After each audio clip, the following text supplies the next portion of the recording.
Hi friends. చిరుతపులులు సాధారణంగా శక్తివంతమైన భారీ మాంసాహార జంతువులుగా పెరిగాయి. కానీ దక్షిణాఫ్రికాలోని ఒక ప్రత్యేక ప్రాంతంలో నివసించే కొన్ని చిరుతలు మాత్రం మిగతా ఆఫ్రికా చిరుతల కంటే దాదాపుగా సగం పరిణామంలోనే ఉంటాయి. దశాబ్దాలుగా శాస్త్రవేత్తలను ఆశ్చర్యపరుస్తున్నటువంటి ఈ మిస్టరీకి తాజాగా సమాధానం లభించింది. మరి ఈ చిరుతలు ఎందుకు చిన్నవయ్యాయి, వాటి జన్యువుల్లో శాస్త్రవేత్తలు ఏం గుర్తించారో ఇప్పుడు తెలుసుకుందాం. ఇక జర్మనీలోని యూనివర్సిటీ ఆఫ్ గ్రైఫ్స్వాల్డ్కు చెందినటువంటి చిరుత సంరక్షణ నిపుణురాలు లారా టెన్సెస్ నేతృత్వంలోని పరిశోధక బృందం ఈ అధ్యయనాన్ని నిర్వహించింది.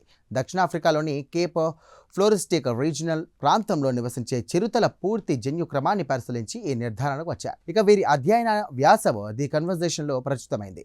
ఈ ప్రాంతంలోని చిరుతలు ఆఫ్రికాలోని ఇతర ప్రాంతాల చిరుతలతో పోలిస్తే కనుక చాలా చిన్నవిగా ఉంటాయి. కొన్ని సందర్భాల్లో వాటి శరీర బరువును ఇతర చిరుతల కంటే దాదాపుగా సగం వరకు తక్కువగా ఉంటుందంటూ పరిశోధకులు గుర్తించారు. ఇక ఈ కారణంగానే అవి చాలా కాలంగా శాస్త్రవేత్తల ఆసక్తిని ఆకర్షిస్తున్నాయి.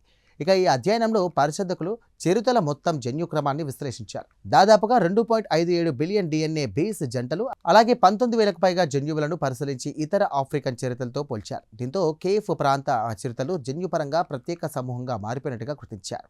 ఇక పరిశోధకుల అంచనా ప్రకారం చూస్తే కనుక ఈ చిరుతలు దాదాపుగా 20,000 నుండి 24,000 సంవత్సరాల క్రిందట ఇతర చిరుతల నుండి వేరుపడ్డాయి. చివరి మంచు యుగ సమయంలో వాతావరణ మార్పులు, ఆహార కొరత మరియు నివాస ప్రాంతాల విభజన కారణంగా ఇవి ఒంటరిగా జీవించడం ప్రారంభించాయి.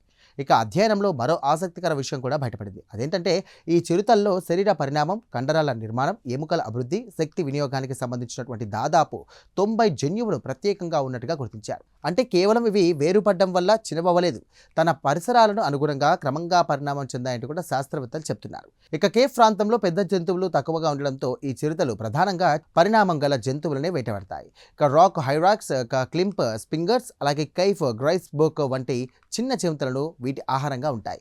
అందువల్ల చిన్న శరీర పరిణామం అక్కడ పరిస్థితులకు అనుకూలంగా మారిందంటూ పరిశోధకులు భావిస్తున్నారు. ఇక చూసారుగా, దక్షిణాఫ్రికాలోని కైఫ్ ప్రాంత చిరుతలు చిన్నవిగా ఉండడానికి కేవలం జన్యు యాదృచ్ఛికతము కాదు, వేల ఏళ్ల పరిణామ ప్రక్రియ కారణమని ఈ పరిశోధన మరోసారి సూచిస్తోంది. ఇక ప్రత్యేకమైన వాతావరణ పరిస్థితులు, పరిమిత ఆహార వనరులు, దీర్ఘకాల ఒంటరితనం కలిసి ఈ చిరుతలను ఇతర ఆఫ్రికన్ చిరుతల కంటే భిన్నంగా మార్చాయి.